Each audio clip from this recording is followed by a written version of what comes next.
What's up, guys? Welcome back to Libertalia Game Supply. I'm going to do a quick update for the extra deck for my Bujin deck profile that was just posted up maybe 2 weeks back, 3 weeks back, something like that.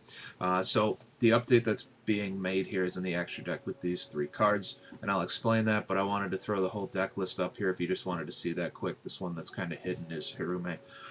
But this is the main deck that we're working with when I'm talking about these extra deck cards. If you want a more in-depth explanation of why I picked, certain ratios or whatever, I go over all that stuff in the deck list or in the deck profile that I posted previously. So I'll link that at the end of this video, or you can just go find it, check it out. But the changes that were made here is I added in the Halifibrax, the Selene, and the Access Code Talker, and I cut these 3. So Tornado Dragon, Exciton Knight, and number 106. I do mention a few times in most of the Bujin deck profiles that I've posted that these 3 cards, which have been in there forever, don't really get made ever. They're just kind of like, well, I've already built this big enough board to win or to create the control I want, and so I might as well summon something else. Of the 3, this one probably got used the most as back row destruction, and so maybe you would want to find a way to keep it in there for that reason. But outside of that, so as you can see, I don't really have a full side deck for this deck. You just play whatever you want to play, but it is mostly what I have in here is back row hate. So you don't even need this. You would just main deck the back row hate, or side in the back row hate if you really needed it.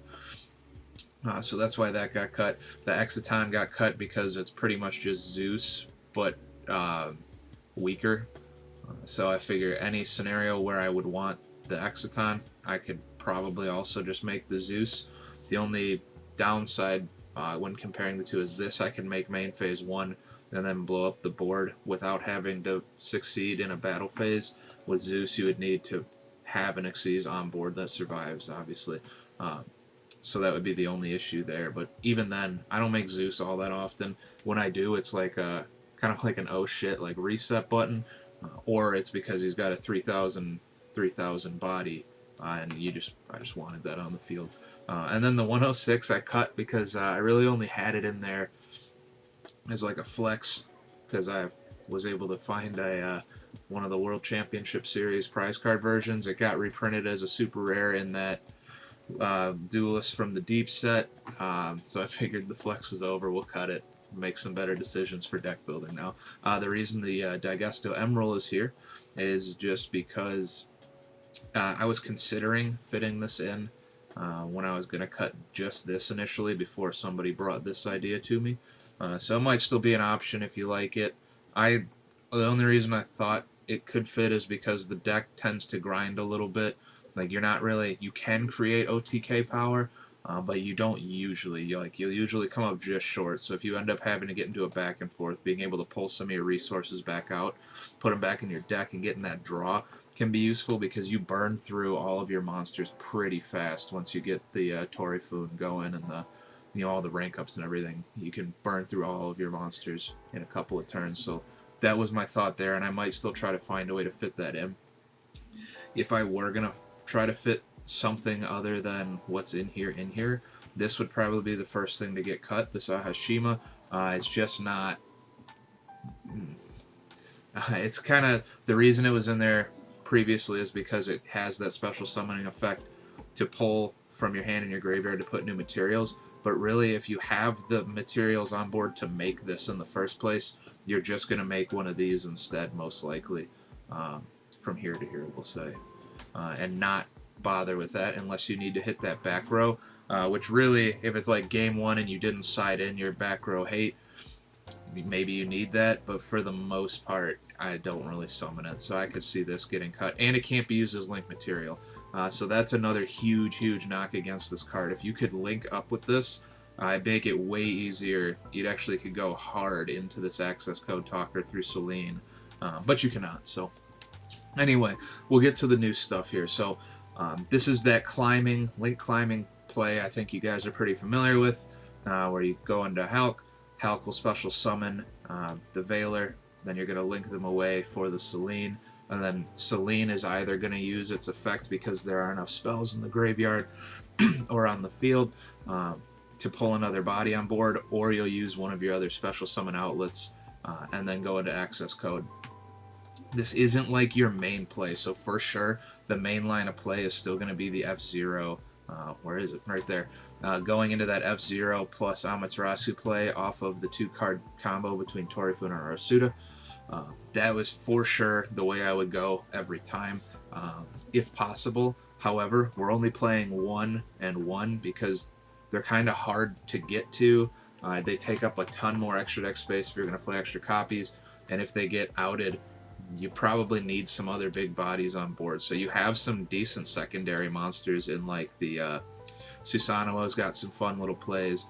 Kagutsuchi's probably one of your best, most well-rounded with its little attack bump, with its detaching to protect Bujins on the field.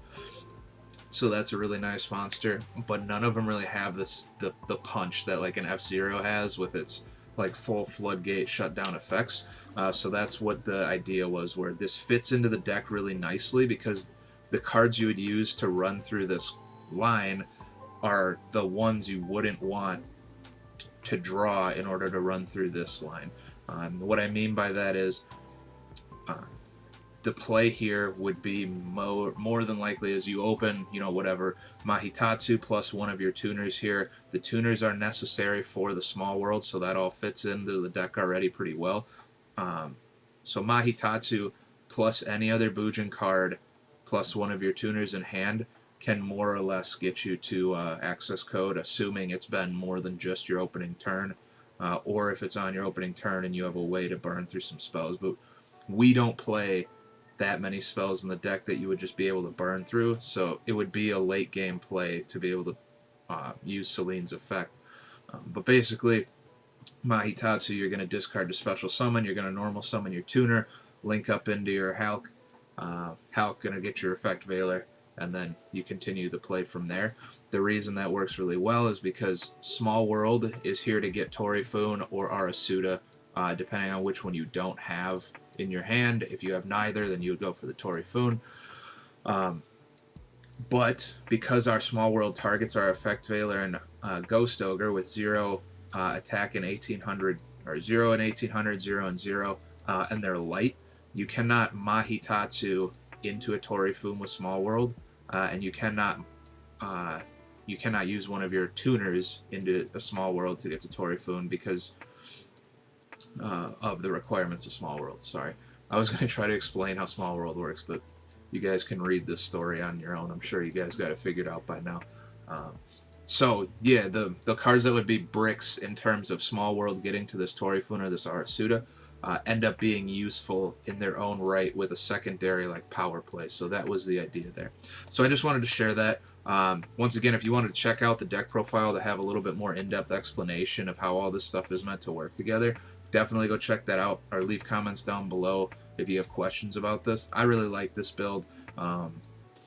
Love this deck. My favorite deck ever. So I always love talking about it. If you got any other ideas or things you want to talk about, send that down below also, or hit me up on Instagram at Libertalia_game_supply. Send me a DM, whatever. We can talk about whatever you want, man. We're friends here. But thanks for checking this out with me. I'll see you guys in the next video.